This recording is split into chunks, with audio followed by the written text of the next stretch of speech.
Hi, everybody. Thank you so much for coming and joining our first public forum for the Swampscott Public Schools. We've got an exciting program planned out for you tonight, and we're very excited that we have so many attendees here participating on our first Zoom meeting.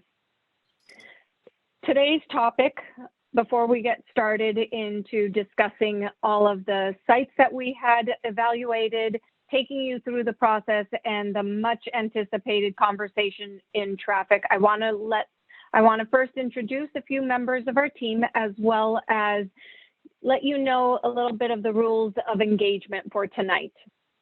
First and foremost, my name is Vivian Verbedian from Hill International. I'm the owner's project manager for this project. Along with me from Hill International is Mr. Paul Callis. He's a little bit silent at the moment, but I'm sure you'll hear from him eventually.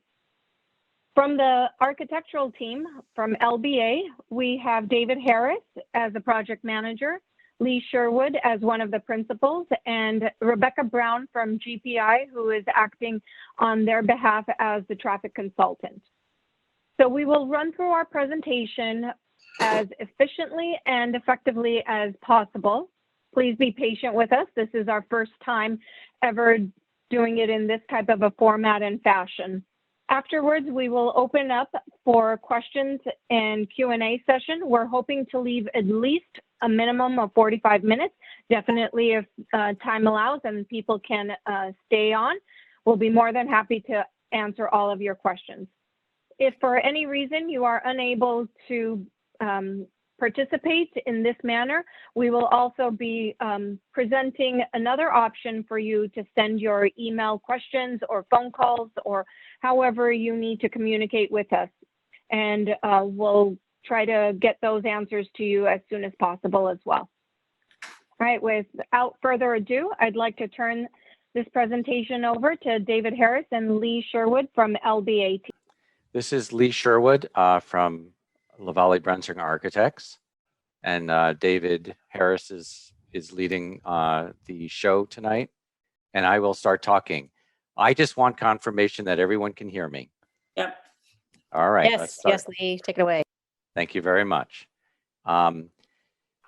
Really, this is the start of doing community forums online, and we have already met a couple of times in person where we talked about enrollment, and we talked a little bit about all of the important things that were key to project success.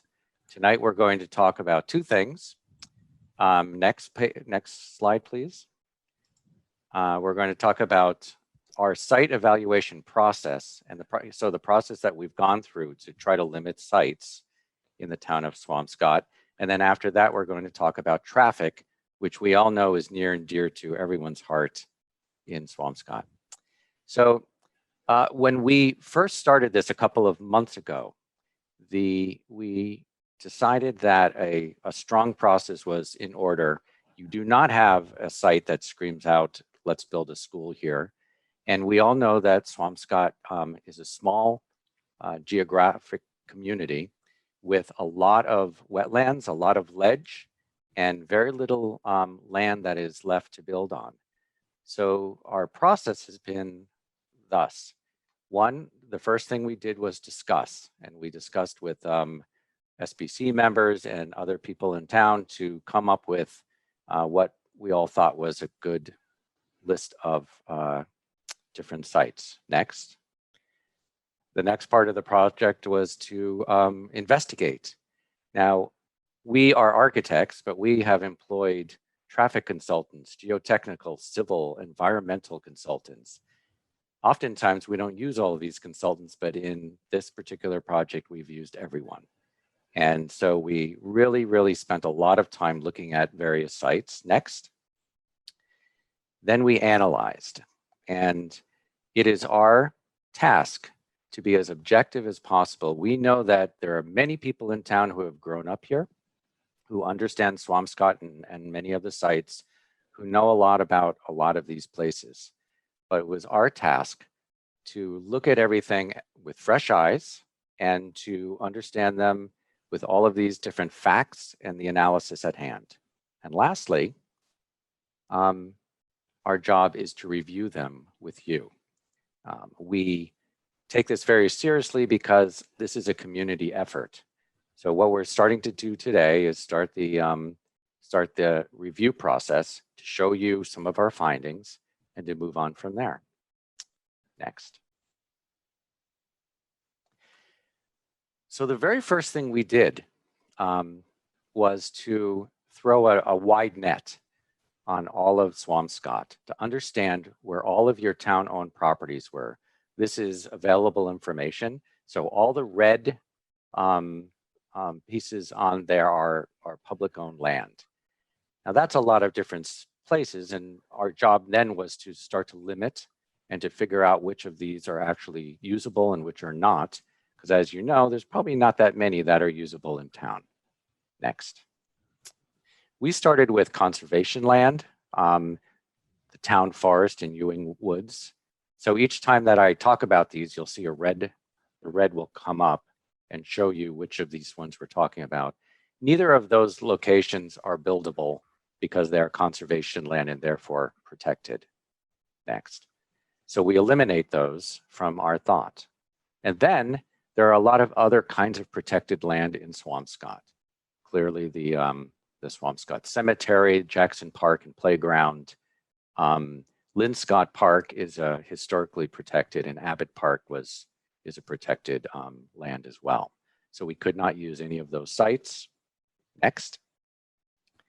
So then what we had were sites that were wetlands or places where, because of topography, it was difficult to build. For example, Water Tower Hill, which is on the side of that embankment, really can't build a school there, and the town beach is fairly wet as well. Forest Ave, right in front of the middle school, is all wetlands and also cannot be built upon. Next. And then we have our existing public project locations. So there's a couple locations where you have public housing, which cannot be relocated. You have historic town hall and library parcels, the fire and police department areas, and Swampscott High School is also already being used, and Clark School as well. So if you take into account all of those places, you can't build on, you click. And as you can see, we're getting fewer and fewer locations that are appropriate to try to build on. And lastly, if you look at this, there's lots of little tiny slivers of space. They might be just an area here or there. And anything that was less than an acre, Hadley's an acre and a half. So anything less than that really is really just hard to build on, or impossible for a school like this. And some of those were areas. So we took those out, and we ended up with 5 sites that had feasibility. Next. So that was a process of elimination. And then the reason we did that is because we really wanted to have a laser focus for our consultants and ourselves to focus in and really analyze these different places. We know, after looking at all these, that none of these are perfect sites. We know that the DPW site already has a DPW on it and a cliff in the middle, but what if we could build a school there? We know that the middle school site already has a middle school, but has land in the back. So we were going to look at that. We know that Stanley has some space, and we know that Hadley, although small, has a school on it already. And lastly, we know that Phillips Park is a site that is possible to build on, but I just want to say that next week, today we're really going to focus on traffic, but next week we're going to have a really in-depth study of all of these 5 sites with analysis of all of our different engineers combined, so that we can really understand the pros and cons of all of them. Every single one of them has some kinds of issues, and there may be a couple sites here that in the end we really kind of discovered were not very good options. Okay, so we'll have to wait till next week to learn all of that. But I think it's really important tonight to really focus on traffic, because here we have the opportunity to hear from Rebecca Brown, who is our traffic engineer, who has spent a lot of time observing, studying, and coming up with options for the town of Swampscott. So I'm going to turn this over to Rebecca and have her give her presentation. And I believe at the end, we'll take questions. All right, thank you, Lee. Can everyone hear me okay? Rebecca, can I just pause for one moment? Hopefully if you are watching this on YouTube or on the TV, you can see, change my profile picture to the email and the phone number for you to call if you have any questions, or you can text that number as well. So as you were progressing through this, if you have something that you would like to share with the group, Rebecca's going to do an amazing presentation. But if you have any questions that you would like us to address at the end, please email sbc@swampscottps.org or call or text 617-821-5075. Thank you. All right, thank you. Good evening, everyone. Thank you for joining us. So I'm going to walk through our observations of the traffic at each of the sites. So as Lee already alluded to, we had a total of 5 sites that we were really looking at, and that was the existing Hadley School site, the existing Stanley School and middle school sites, and the Phillips Park site, as well as the DPW site that I don't believe that Lee actually did mention. And there were really 6 different categories that we looked at when we were evaluating the traffic, and that was traffic congestion, safety, the student density, the walkability around each school, the queuing in terms of pickup and drop off queue storage areas, and parking. And I'll explain how each one of these is important as we kind of go through each one of them. But we went into this process really with no preconceived notions about any of the sites.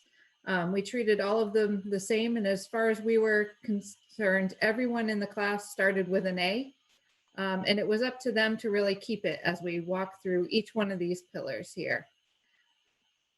So if you want to advance to the next slide. So the first thing that we looked at was really traffic congestion. And the biggest component of traffic congestion is obviously the vehicular volumes. So we mapped out all of the roadways within the town in terms of their functional classification and the volumes of traffic on each of the roadways.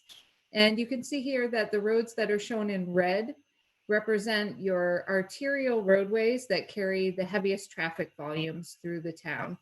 The roads that are shown in the yellow color represent the collector roads that carry kind of intermediate traffic volumes that are kind of carrying traffic from the local roads onto the arterial roadways. And then the gray roads are showing the local roads that are generally low traffic volumes.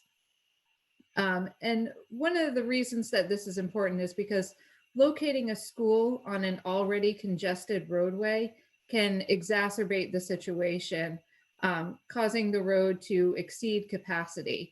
And the reason that's so important in a community like Swampscott is because there's very limited ability to actually expand any of these roads and provide additional capacity because of limited right-of-way and existing buildings right up against the edge of the roadway.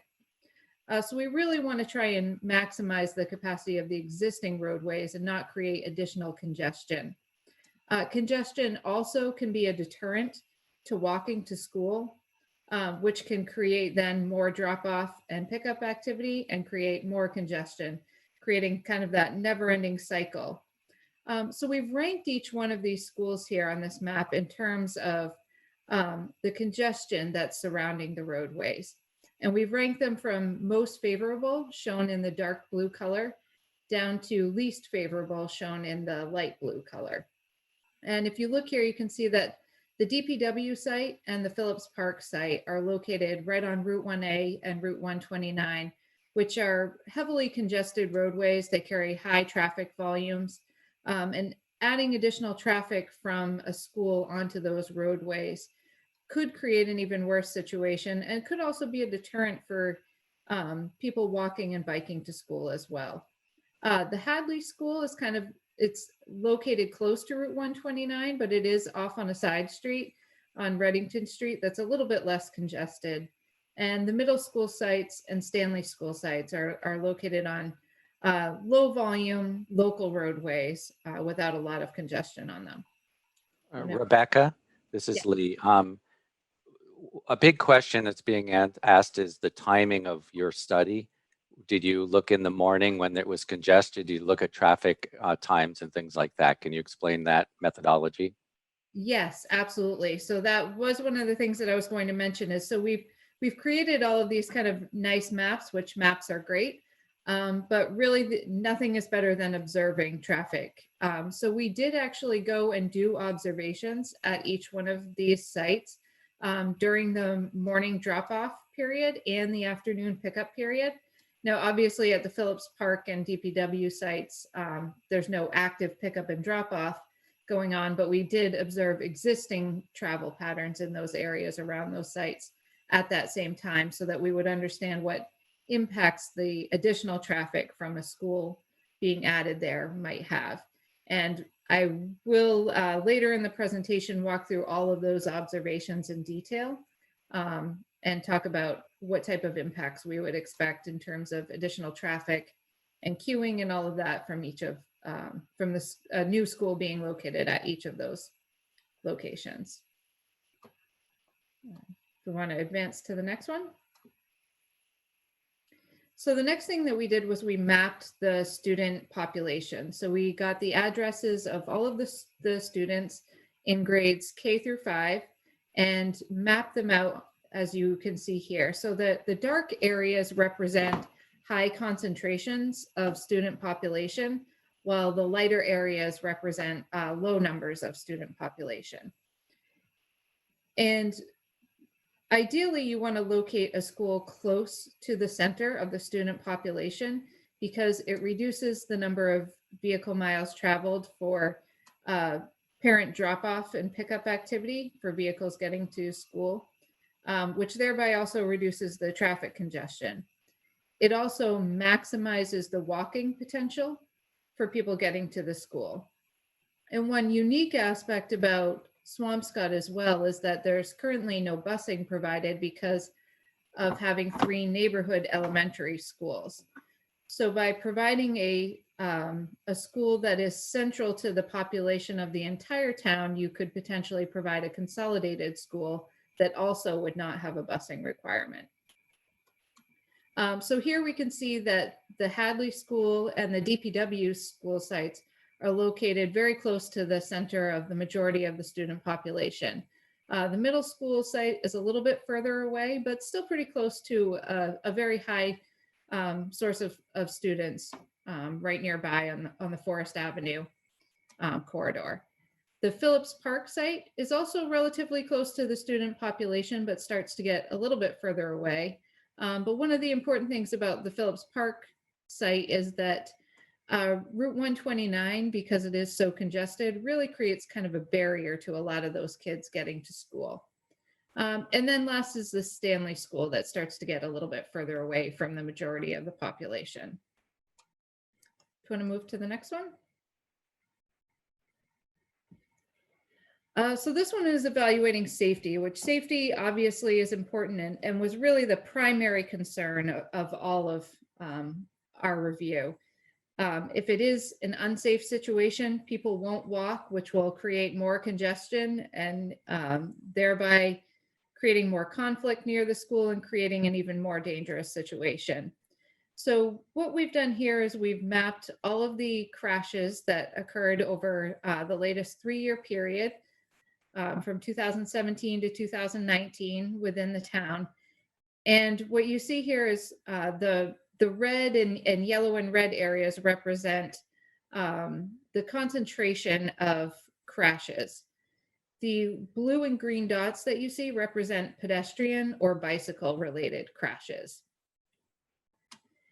And what we see here is that the DPW site is located right on Route 1A, right where there is a very high concentration of crashes at the driveway. The Hadley School site is located a little bit off of Route 129, but there is another crash cluster located right on Route 129. And both of those schools have a lot of pedestrian crashes also in the surrounding area. Now, the majority of the ones near the Hadley School on Route 129 are actually happening during the summertime and are more related to people going to the beach. But again, it is still a vehicular crash cluster as well. The Phillips Park School is located just a little bit up the street from a crash cluster on 129. And then the middle school and Stanley sites are located on more low volume roadways that really don't experience a lot of crashes. Want to advance to the next one? So really all these things are highly related to each other.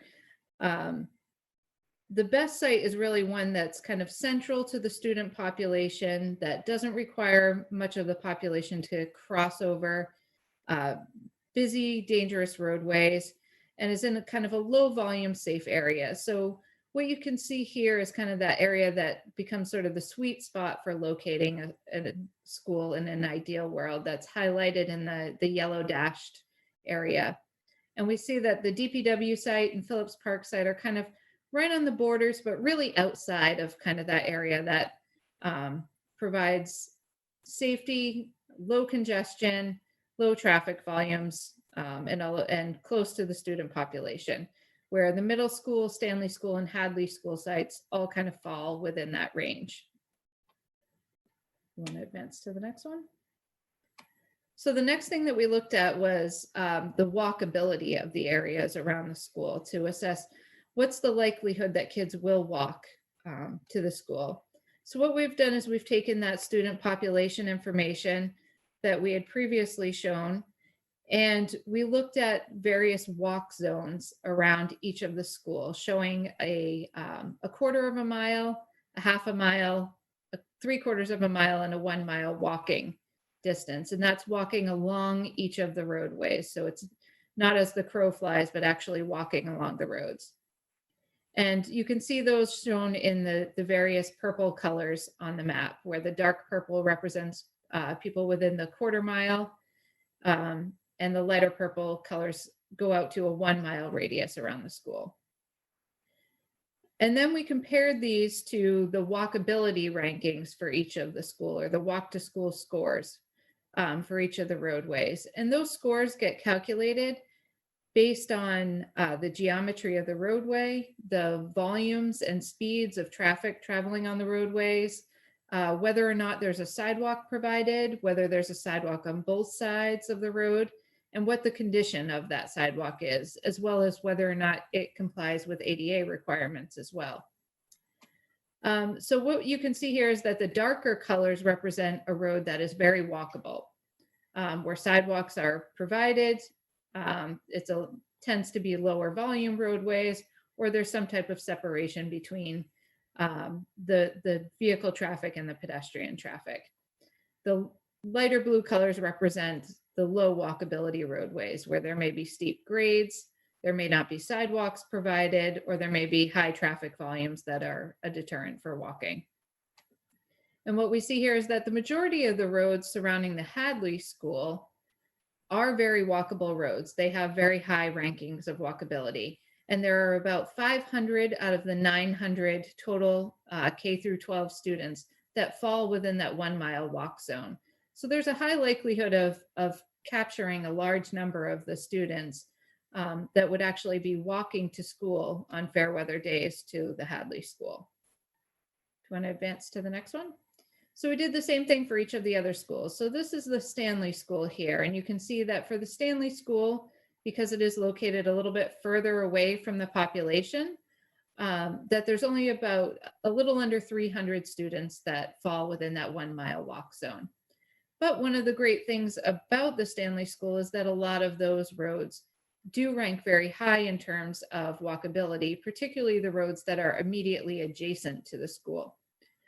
So there is a high potential of capturing a lot of those 300 kids as walking to school. You want to advance to the next one?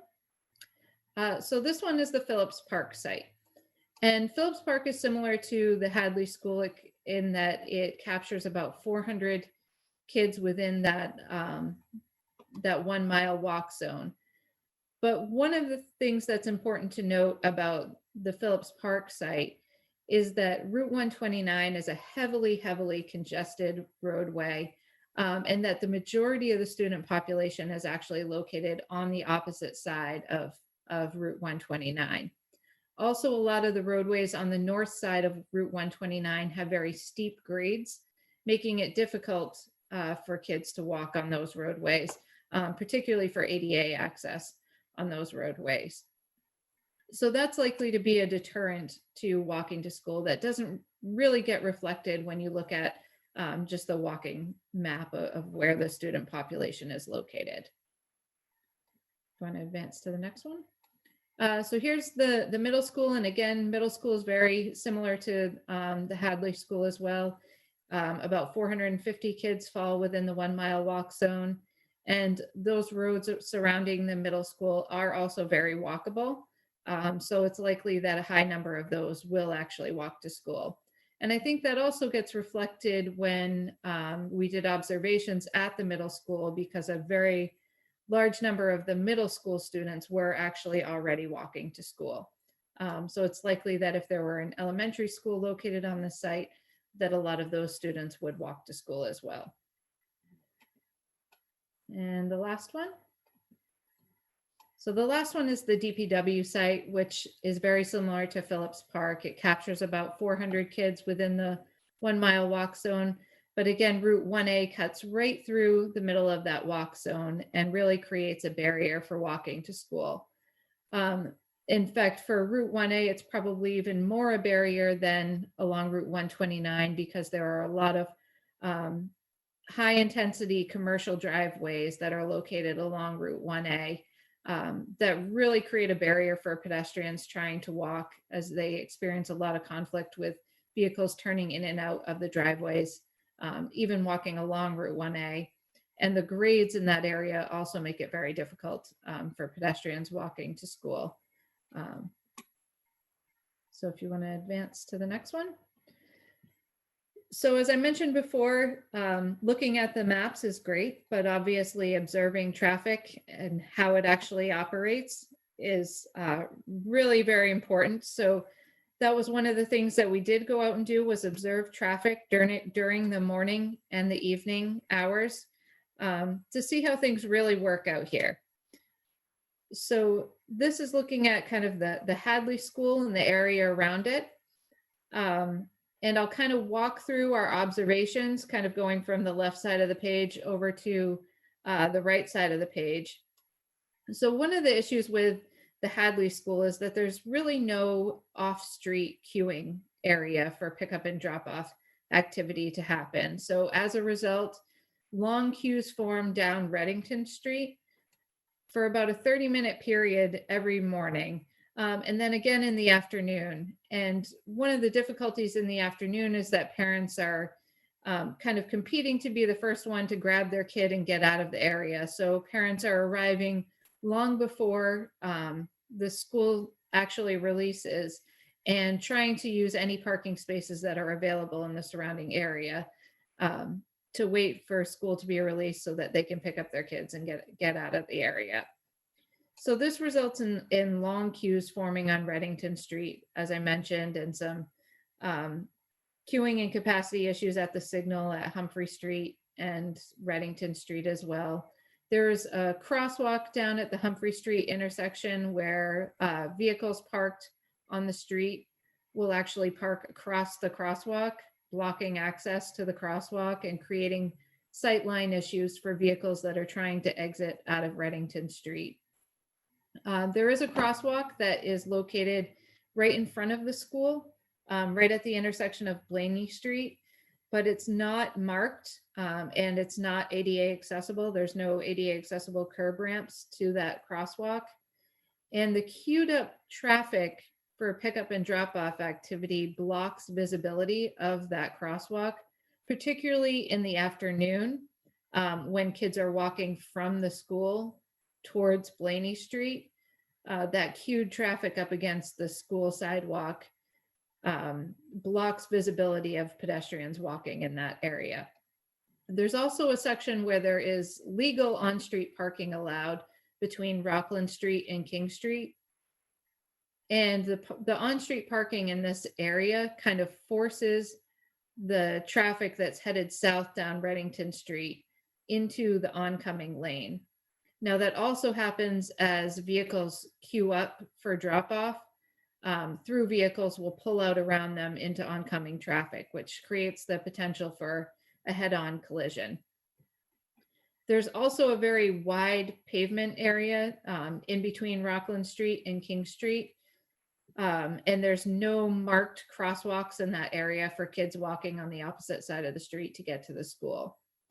Moving a little bit closer up towards Sheridan Road, there's a section of sidewalk there that's in deteriorating condition. It has very limited curb reveal there, where someone could actually drive up onto the sidewalk in that area. And there are also a number of large trees that are blocking the sidewalk.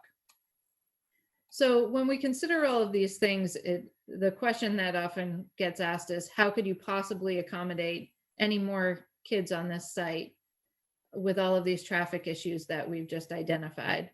So Lee, if you want to advance to the next slide. So what we looked at was, what options are there for how we could improve traffic in the surrounding area to be able to accommodate traffic? So right now, one of the things that happens kind of naturally is that traffic sort of creates a one-way pattern around the school, coming in on Monument Avenue and going along Elmwood Road, up Sheridan Road, and back down Reddington Street. Elmwood Road today is a one-way roadway in the direction that's shown on this graphic. So we would propose formalizing that one-way pattern all the way around as a policy, and directing traffic to utilize that as a route into and out of the Hadley School site. Reddington Street itself would become one way headed southbound, and this could be done either by time of day, just during school hours, or as a permanent conversion. Doing it as a permanent conversion has a lot of safety benefits as well as parking benefits for the surrounding neighborhood, which I will walk through and describe to you. So with providing a new school, there is the ability to provide some off-street queuing area right in front of the school for pickup and drop-off activities. But based on the population of the school and the number of parents that we saw actually dropping off already with a neighborhood school, that is still likely to back up out onto Reddington Street. So that area wouldn't be long enough to accommodate all of the queue. But by converting the roadway to one-way traffic flow, you could create a stacking area for pickup and drop-off activity along the side of Reddington Street, and use what was formerly the northbound lane on Reddington Street as a through lane for traffic to continue flowing south down Reddington Street. And this would provide some overflow parking too for events that might happen at the school, or weekend traffic and traffic for the beach as well in the summertime, to be able to provide some parking in that area. We would also recommend removing that wide open pavement expanse between Rockland Street and King Street. And that could be done in a couple of different ways, either by constructing a large bump out and landscaped area in that way that could be used like a pocket park, or by adding in head-in or angled parking in that area as well, which would provide some overflow parking for the school. And then also converting King Street and Rockland Street to one-way roads to help to disperse traffic as it's coming in and out of the school area along King Street, Rockland Street, and Blaney Street, as well as alternative routes to dispersing all the traffic out through Humphrey Street. Converting those to one-way roadways also has added benefit, where Rockland Street right now is two-way and has on-street parking. And because of its narrow width, people are actually parking up on the sidewalk right now, blocking access to the sidewalk. So by converting that to one-way, on-street parking could be accommodated within the existing pavement width, and the sidewalk could be kept clear for pedestrians walking. If you want to move to the next slide. So this slide is really just summarizing all of the items that we looked at for the Hadley School in terms of congestion, safety, student density, walkability, queuing, and parking. And each place where you see the green plus indicates that the site is able to meet the criteria for that one item, or that it is in some way beneficial in terms of that one item. Wherever you see the yellow circle is really neutral. It means that there might be issues, but there are ways to overcome them, or that they're not major issues, but things certainly to be considered. And a red minus, although one doesn't appear for the Hadley School, a red minus means that the site really doesn't work well for that item. So we evaluated all of these schools on each of these 6 categories, and also looked at in terms of the enrollment options. So the Hadley School site is already working for the existing enrollment of about 390 students, but it could also work for a larger enrollment of 540 to 565 students with option 1 or 2. So overall, Hadley is located in close proximity to a large portion of the student population. It has very walkable streets, but it is located close to congested Route 129, and all the traffic exiting would have to go out towards Route 129, which is a crash cluster as well. And there is limited ability to provide off-street pickup and drop-off areas and parking. So some concerns, but overall it can work at the Hadley School. So the Stanley School site is a little bit unique because it has very limited parking on the site itself. So all of that parking is reserved for staff. As a result, all of the parent traffic is parking along Orchard Road and Nason Road out in the neighborhoods, and then walking their students in onto the school campus. There's also a one-way circulation pattern that happens right now on Orchard Street, which is not signed very well right now. There are some signs that just out on Humphrey Street that say no left turn between 7 a.m. and 2 p.m., I believe, or 3 p.m. And so it's not signed very well. There's no do not enter signs or anything like that to let people know that that pattern is really happening.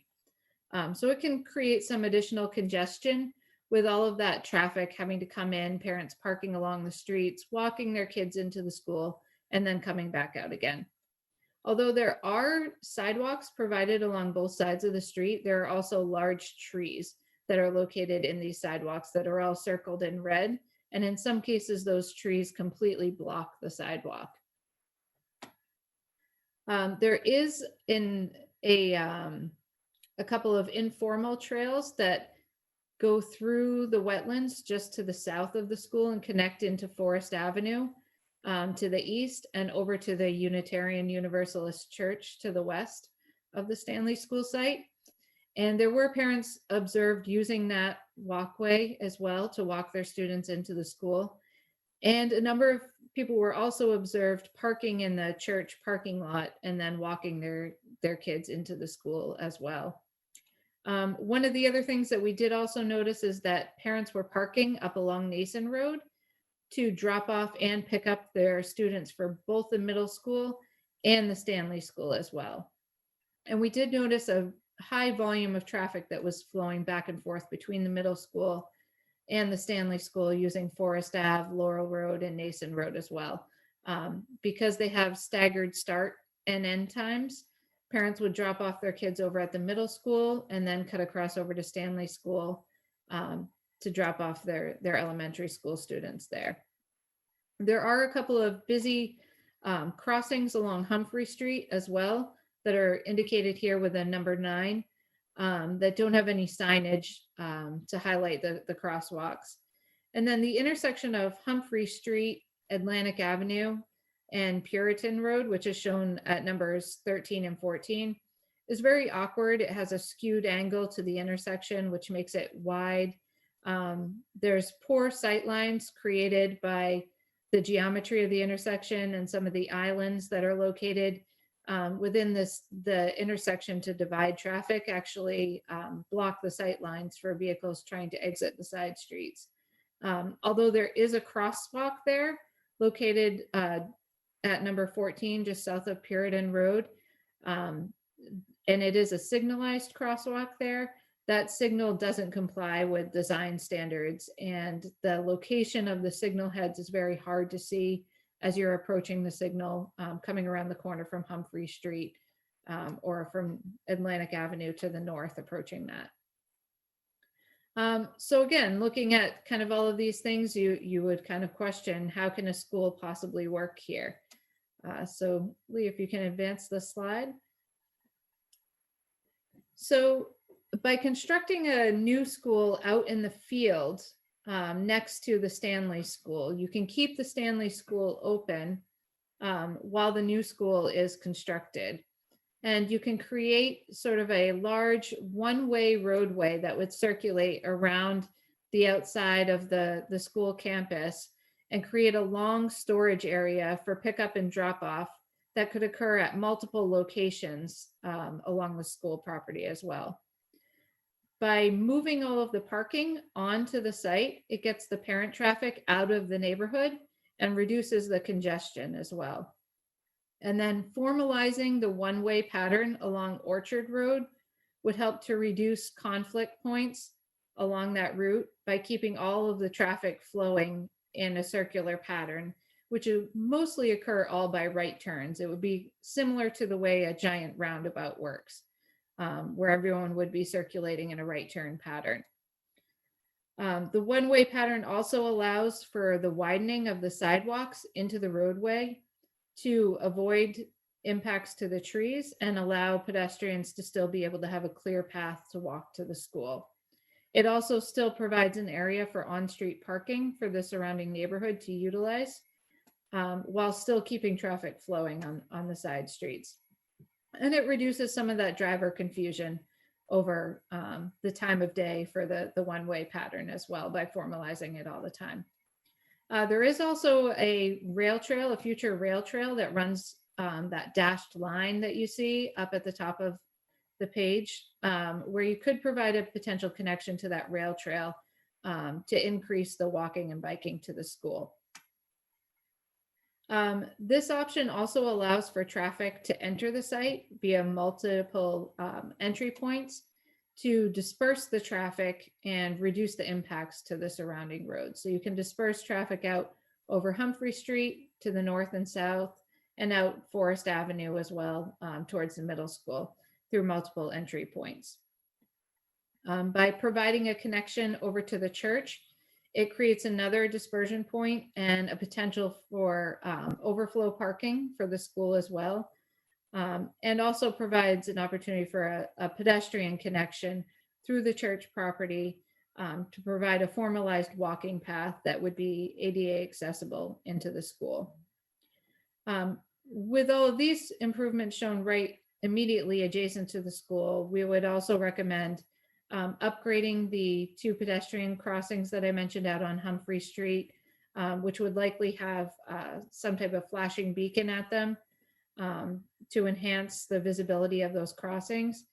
And then somewhat of a complete intersection reconstruction down at Humphrey Street and Atlantic Avenue to kind of realign those roadways, tighten up those radii for those turning movements, reduce the crossing distances for pedestrians, and provide an enhanced pedestrian crossing that would likely be signalized as well. Lee, can you advance to the next one? So again, we kind of ranked all of the items for the Stanley School. And while the Stanley School is located central to the student population for generating walking trips, it's also located on uncongested roadways, and it provides ample area for creating a long storage and queuing area. It also provides the opportunity for multiple access and egress points to help disperse traffic along. you want to advance to the next one? So this is the Phillips Park site, and I'm going to go a little bit quickly through the Phillips Park site because I know we're getting tight on time, but also to kind of highlight that really this site doesn't meet a lot of the criteria. We mentioned already that Route 129 is heavily congested. The majority of the student population is on the north side and would have to cross over Route 129 to get into a school at this site. The existing driveway is narrow at its throat, so it would need to be widened to accommodate two-way traffic flow into the site.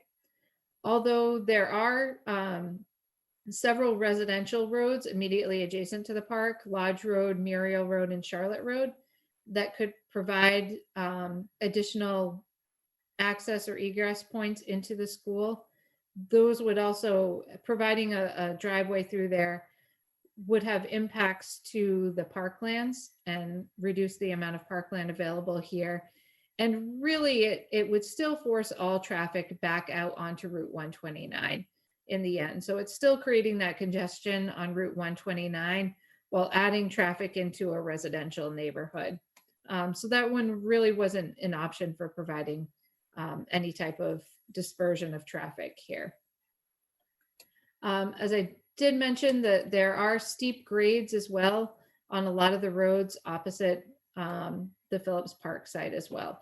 So this graphic is showing kind of what a school at this site would look like. So you can see there would be one driveway into the school that would come in and kind of circulate around right in front of the school to provide a drop-off area, and then go back out onto Humphrey Street.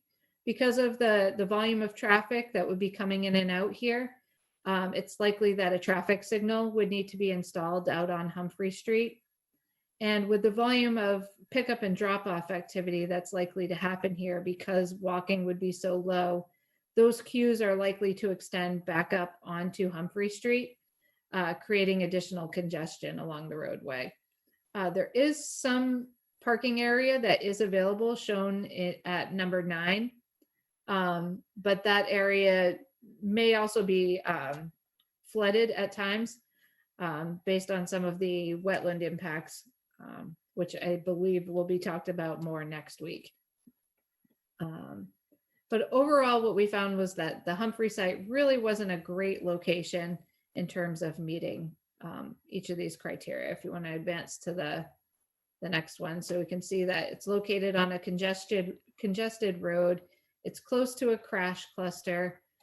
It's a little bit further from the student density to begin with, but then the majority of the density that is close to it is on the opposite side of Route 129. The roads around it are not very walkable, and there's very limited ability to provide queuing, and that queuing could back up onto Route 129. And again, limited availability for parking as well. Want to advance to the next one? So this one is the middle school site here. So the middle school works kind of in conjunction with the Stanley School. You can see here that the traffic that I mentioned previously up along Nason Road, where parents drop off up in that area. The biggest notable item for the middle school, I think, is really the queuing that happens and the congestion that happens right in front of the school during particularly the morning hours when parents are coming in and trying to drop off in the school driveway right in front of the door to the middle school. And one of the things that we noted for why this is actually happening is that there is a crosswalk located right at the front door to the school, where there's a section of sidewalk that's missing that's shown on this graphic in red along the south side of Forest Avenue. And a large number of kids are walking along Forest Avenue on the opposite side from the school, coming from the west up towards the school, and then crossing right at the school driveway to get up to the school. There is a crossing guard that's located there to stop traffic, to allow these kids to cross. But because of the location of the crosswalk to the left or to the west of the driveway, these kids have to first cross Forest Avenue and then cross the driveway, basically crossing that heavy left turn volume that's turning into the school twice. And because the crossing guard is having to stop traffic twice for each pedestrian, it creates these long queues that extend back on Forest Avenue in both directions, and in some cases go all the way up Sargent Road as well. Do you want to advance to the next slide? So one of the ways we looked at trying to improve this is actually completing the sidewalk along the southerly side of Forest Avenue so that kids can walk in entirely on that side without having to make two crossings of the roadway. And the kids would then cross on Forest Avenue, where you can see the new crosswalk proposed at number 8. This would allow for the crossing guard to stop traffic that's headed westbound on Forest Avenue and allow the pedestrian to cross the road at the same time that traffic is turning into the middle school itself, and will really help to alleviate that traffic pattern that's happening right at the front door to the school. But that's not really the issue. The issue is a new school here. So we looked at the potential for a new school on the tennis courts back behind the middle school. And to accommodate this, we would provide a one-way entrance-only driveway from Nason Road that would circulate around the ball fields at the back of the school and come down through the rear parking lot and then circulate back out onto Forest Avenue. So it would have its own dedicated entrance to provide its own queuing area for the pickup and drop-off activities, but would have a shared egress out onto Forest Avenue with the middle school traffic. Right now, the lower parking lot of the middle school is very underutilized during the day. So that parking lot could be used to accommodate parking for the elementary school. That parking lot would not be large enough, though, to accommodate a 900 student school. It could accommodate a 540 to 565 school, but not a 900 student school.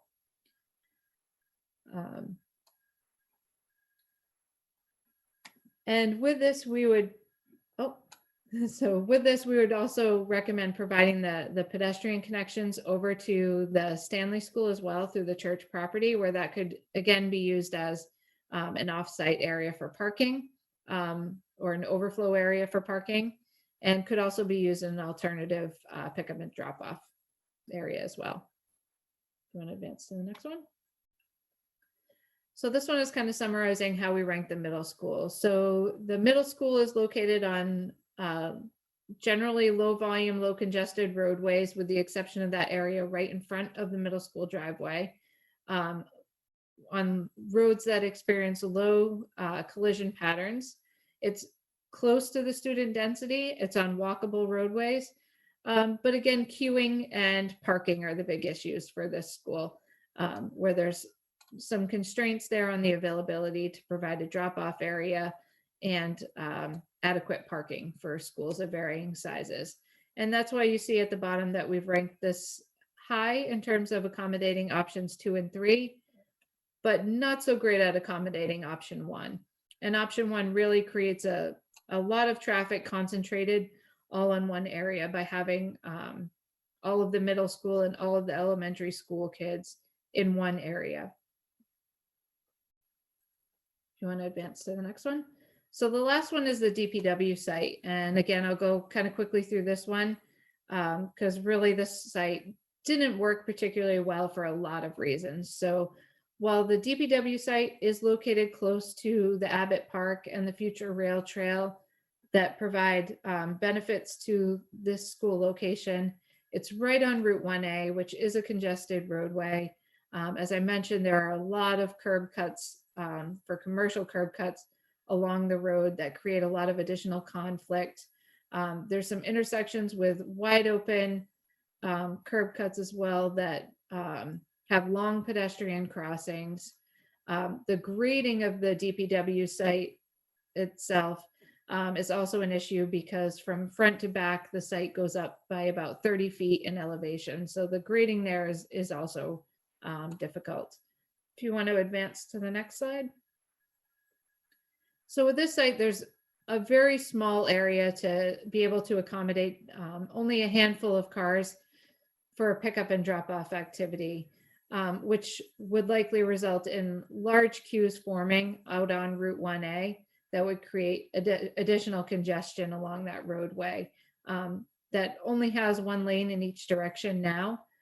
So that has the potential to create a gridlock situation. The only really available area for parking would be back behind the school, which would have to be accessed from the residential neighborhoods via Franklin Avenue and Suffolk Avenue. And that parking, again, would be separated in elevation from the front of the building by about 30 feet. There's also very limited space available for a play area on the site as well, so that area is very condensed. In terms of improvements, we have shown here numerous sidewalk improvements, closing up some of the curb cuts or narrowing the curb cuts to reduce those pedestrian crossing distances, installing hawk signals, which are they're signals that are black unless they're activated by a pedestrian, and then they change to yellow and red to stop traffic. So installing those right in front of the school to be able to cross traffic over or cross pedestrians over the traffic as well. But really in the end, once you do all of those pedestrian improvements and everything, the queuing becomes the big issue where traffic has the potential to back up onto the roadway. If you want to advance to the next one. So this is kind of showing how the DPW site was ranked, where it's on a congested roadway right next to a high crash cluster. Even though it's close to the student population, Route 1A is really a barrier to about half of the population walking to the school. The roads are not very walkable. There's really no space for queuing, and there's not much space available for parking as well. So really the DPW site just didn't stack up on any of the levels. You want to go to the last slide? So this last one, we developed a matrix for kind of evaluating all of these, which this really just provides a summary of how each site stacks up against each of the items that we talked about. And as I mentioned before, kind of everyone in the class starts with an A at the beginning with the dark colored arrows. And as they fail each test, that arrow kind of drops in color. And when we move to the end of kind of moving through each of these pillars, you can see kind of how each site stacks up against each other. And what we see here is that the middle school and Stanley School sites are pretty similar in that they're beneficial in about 4 of the categories, but they do have a couple of issues that need to be overcome. So both schools are located in low congestion, safe areas. The middle school is more central to the student population, and it falls within the walk zone for a large number of students, but there is less space available there for providing pickup and drop off, queuing, and parking as well. And the Stanley School is kind of the opposite, where there's plenty of space for queuing and parking, but it's a little bit further away from the student population and would have less biking and walking. The Hadley School is kind of middle ground, where it's a little bit more neutral. It's close to the population and walkable, but all of the traffic would have to empty out onto Route 129, which is a busy roadway, and there are constraints on the available parking and queuing that could be provided as well. The Phillips Park and DPW sites ranked very low in addressing nearly all of the criteria, really. They're both on heavily congested roads with close to crash clusters. They're cut off from a large portion of the population because of the congestion. And they have the potential to create additional congestion and safety issues because of their inability to meet offsite queuing and storage areas as well. So overall, this is kind of showing how things fall in terms of traffic. This certainly isn't the last step in the process. There's always the grading on the curve. So there will be the other items that Lee will talk about next time with the environmental and site related issues that these will also be weighed against.